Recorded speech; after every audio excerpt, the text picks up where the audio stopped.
จ้ะ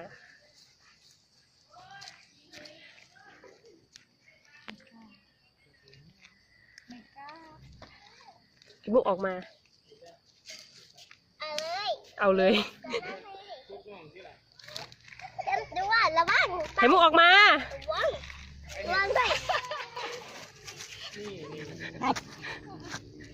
ไข่มุกออกมาไข่มุกออกมาค่ะไปไล่กันเนี่ยดูวันแม่ถ่ายคลิปก่อน ห้ามไล่ออกมา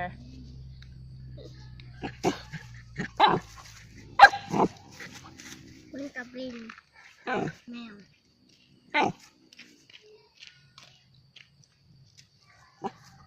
จะกัดไหม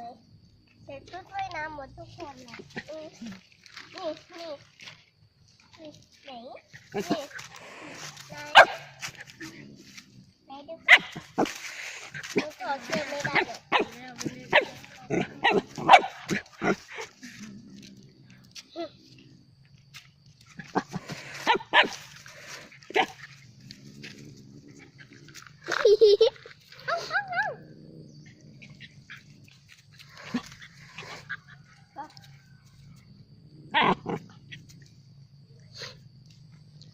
แมวสู้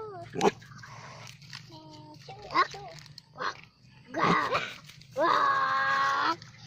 ว้าว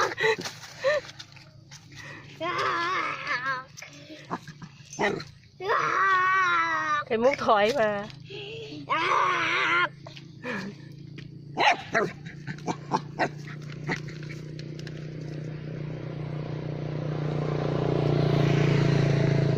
คอยดูว่าอะไรจะชนะแมว